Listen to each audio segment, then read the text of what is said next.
Welcome back to Rams Up, your favorite LA Rams podcast. We are part of the Fans First Sports Network. You can follow us on our YouTube channel as well, at LA Rams Up. I'm your host, Mark. I'll be joined occasionally by my football gurus, Paul and Ian. Let's get to it. What's going on, Ram fans? Episode 591 of Rams Up. Going to get into my loop around the league and take stock of every division in the NFL. Get through some Rams news and notes as well. Episode 591, let's talk about a player who wore number 91, and there are quite a few memorable players who wore that number. We already talked about Leslie O'Neal. I know he was primarily a Charger, but he did play for the Rams. Let's talk about another player that is remembered more for playing for another team. That would be defensive tackle Dominic Easley out of the University of Florida, originally from Staten Island. Was a first-round pick of the Patriots in 2014. Expected to replace the great Vincent Wilfork. Played his first 2 years there with the Patriots. That first year, he suffered a knee injury in December. Played a second year for the Patriots before they surprisingly released him in April of 2016. Rams signed him as a free agent. Played in 16 games, had 3.5 sacks. Then he was hurt again out the entire 2017 season with a torn ACL. Came back in 2018 for the Rams, played in just 3 games before being injured again. Finished his Rams career with 3.5 sacks. Interesting highlight, I don't know if it's a highlight, interesting trivia regarding Easley. The year he was hurt in December with the Patriots, they went on to play in and win the Super Bowl. That was his rookie year. And the year he got hurt with the Rams, they went on to the Super Bowl. So he had 2 seasons where he missed out on Super Bowls due to injury. Hey, we do have some Ram news to share with you. A couple of good items and one kind of bad. Let's lead off with the negative first. You've probably heard it already. Demarcus Robinson cited early Monday morning following that loss to the Eagles, reportedly driving over 100 miles an hour on the 101, stopped and officers observed, in quotes, objective signs and symptoms of alcohol impairment. So he was cited, released to a responsible party, and remains to be seen what the Rams do, what the NFL does. Entirely possible he will miss the Saints game, and he probably should. I mean, that's a bonehead move by DeMarcus, quite frankly. And he's been our touchdown maker, so that's not a good thing if he can't play. Maybe there will be a new sighting of Jordan Whittington with the offense. Now, the good stuff, Rob Havenstein trending towards playing against the Saints. Offensive line needs his help. And Tyler Higbee is likely to resume practicing this week, according to McVay. Not going to play against the Saints, but could very well be entering that 21-day evaluation window, which would hopefully end in his reactivation. He's been out since that playoff game against the Lions, tore his ACL and MCL, and we have really missed him. You know, we kind of take Higbee for granted. He's not a superstar by any stretch of the imagination, but he's been a solid tight end for this team. Gets it done in the blocking game and a really good, reliable receiver. Pretty good yards after catch guy, too. Now, if he's activated, might be a roster move coming. Might not necessarily be a tight end being left off this roster, but Rams are going to have to pare it down somehow to make room for Tyler Higbee. Wanted to review snap counts from that Rams-Eagles game. Just the significant numbers here. The Rams had 64 snaps on offense. Tutu Atwell had 17 snaps, Tyler Johnson 13, none for Xavier Smith or Jordan Whittington. As far as the tight ends, Davis Allen led the pack again, 31 snaps, Colby Parkinson 19, and Hunter Long 13. Blake Corum had just 6 snaps. So Davis Allen, the primary tight end at this point, 0 receptions. Parkinson had just the 1 reception. I don't think Hunter Long even got a target. So still a lack of production from our tight ends, and I'm not sure it's necessarily their fault. Part of the game plan or Matthew Stafford looking elsewhere. Rams had 73 snaps on defense, and once again, Darius Williams, Quentin Lake, and Cameron Curl out there for every snap. Omar Speights, 77% of snaps. I'll be interested to see his grades, though. I know he had a play or two, but it also looked like he was a little lost a couple of times. Bobby Brown and Tyler Davis, both 35 snaps, so just under half apiece. They actually had more snaps than Braden Fisk, who had 32 snaps, and that kind of makes sense.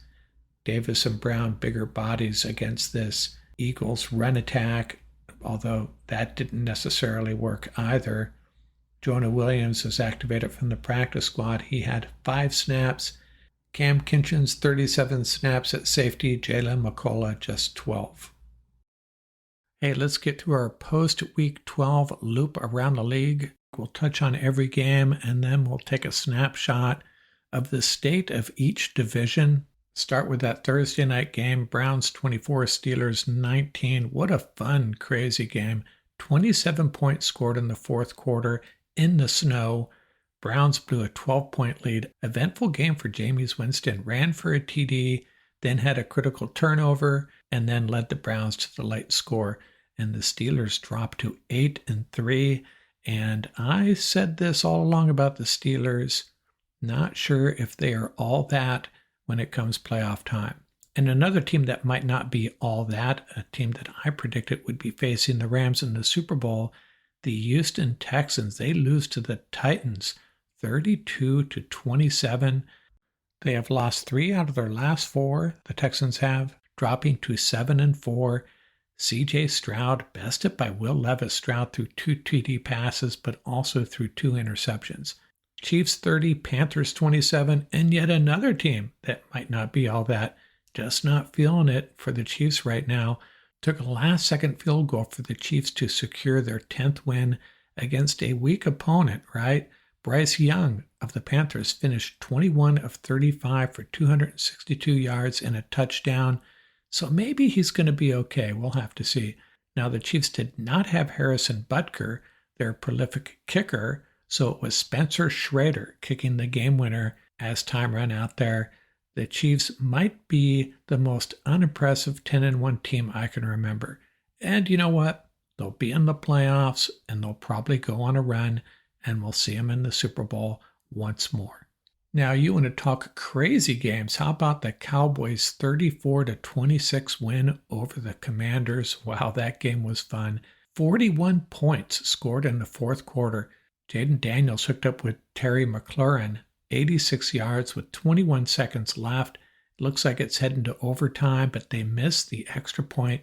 That's a second extra point of the day they missed, and the Cowboys hold on for the win and actually got a late TD on a pick 6. The Dolphins 34-15 over the Patriots. Dolphins took care of business. They improved to 5-6 and keep their playoff hopes alive, going on a little bit of a run here. Drake May had another good day, but Tua had a better one, 4 TD passes. And the Lions, business as usual, 24-6 over the Colts. Colts and Anthony Richardson could get nothing done on offense. Couldn't get Jonathan Taylor rolling either. Lions improved to 10-1. Colts missed a real opportunity to move in on the Texans, who lost, but they're still alive for that divisional championship. And by the way, Vegas is sweating about these Detroit Lions. A lot of money going on them. And if the Lions do indeed win the Super Bowl, Vegas is going to take a beating. And another morning game that turned out to be pretty entertaining. The Vikings beat the Bears 30-27 in overtime. The Bears score 11 points in the last 30 seconds to tie it up, but had to punt to the Vikings in overtime, and Sam Darnold leads them down the field for the game-winning field goal. And you know what? From the Rams' perspective, it was nice the Commanders lost. I hadn't really considered the possibility of the Commanders coming back to the field and being vulnerable for one of those wild card spots. It would have been especially nice if the Vikings had lost too, but they hung on. Bears fans not happy with the loss, but they have to be happy with the resurgence of Caleb Williams, 373 yards from scrimmage. So another quarterback that a lot of people were down on, looking pretty good at the moment.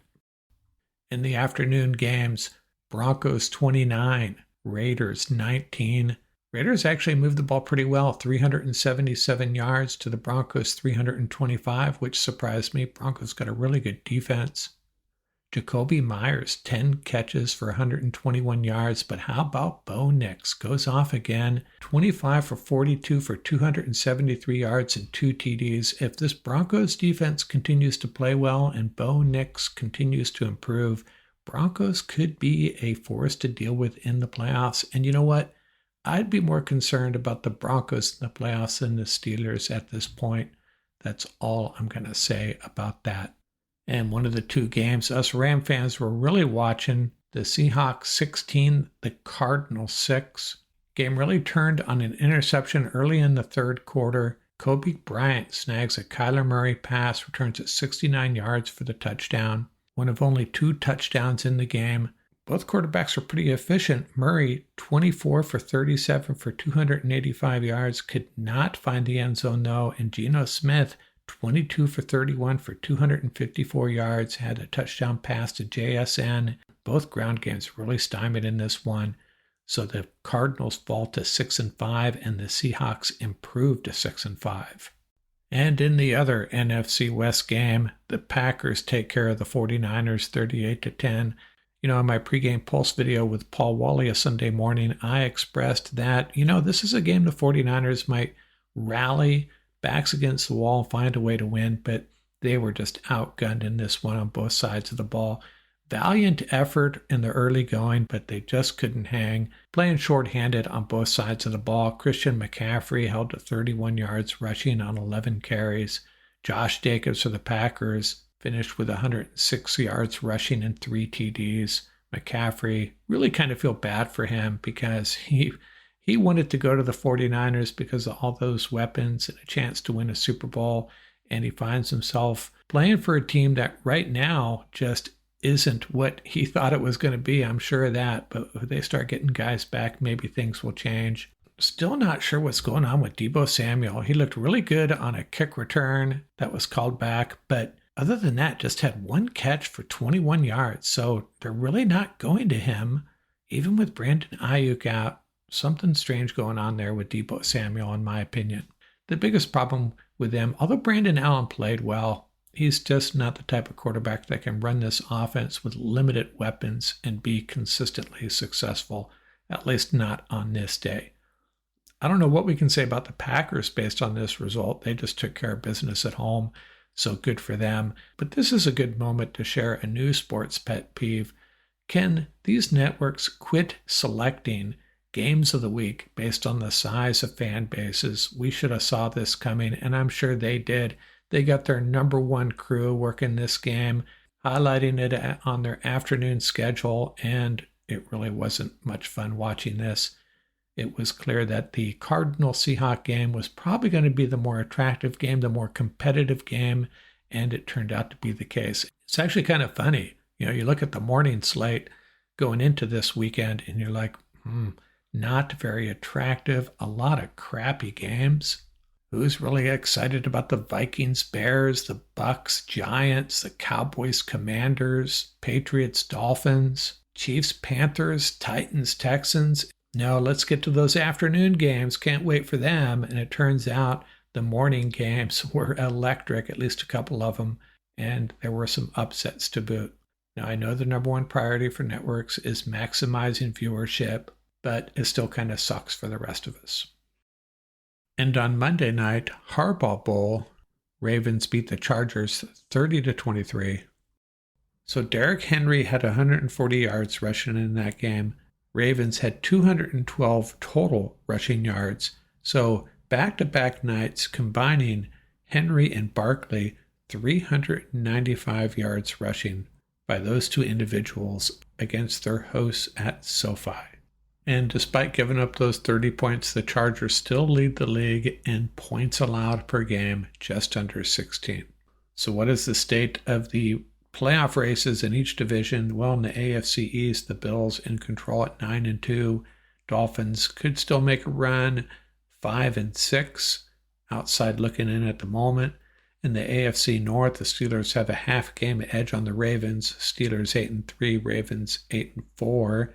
but the Steelers also have the head-to-head edge for now. Do the Bengals have a shot at 4-7 coming off their bye? Maybe, probably not though. The AFC South, both frontrunners lost. The Texans 7-4, the Colts 5-7. The Colts, another team that have an outside shot at the playoffs. The Jags and Titans are both done. And in the AFC West, the Chiefs leading the pack 10-1, the Chargers 7-4, and the Broncos a sneaky 7-5.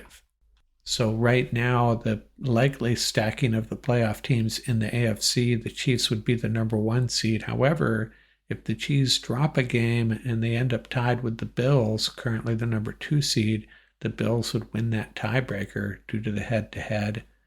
The number 3 seed would be the Steelers, the number 4 seed, the Texans. The Ravens and Chargers would be the first wild cards up, and then the Broncos, but the Dolphins and Colts kind of nipping at their heels there. In the NFC East, the Eagles in command at 9-2. The Commanders, losers of 3 straight, dropped to 7-5. Cowboys and Giants are done. In the NFC North, Lions 10-1, but they can't feel like they have that division wrapped up. The Vikings are 9-2. The Packers are 8-3. In the NFC South, the Falcons 7-4. They had an opportunity to put some distance between them and the Bucs, and they have not. Bucs 5-6, and the Saints have had a resurgence. They're 4-7. In the NFC West, totally up for grabs. Going to be one team from that division, most likely. Currently Seattle in the lead, but it's going to change on a week-to-week basis, I think. So the likely playoff teams in the NFC right now would be the Lions and Eagles, the 1-2 seed. Who's going to be the 3 seed? Is it going to be the Falcons or the NFC West winner? Those 2 division winners will snag the 3 and 4 seed. Hey, maybe it'll be the Bucs eventually winning that division. And then it's going to be the Vikings, Packers, and Commanders. Going to be one of those years in the NFC especially where the visiting team in the first round of the playoffs might be the favorite. For example, if it's the Packers at the Seahawks or Rams, Packers will likely be favored. And if it's the Vikings at the Falcons, the Vikings would be favored, would be my guess.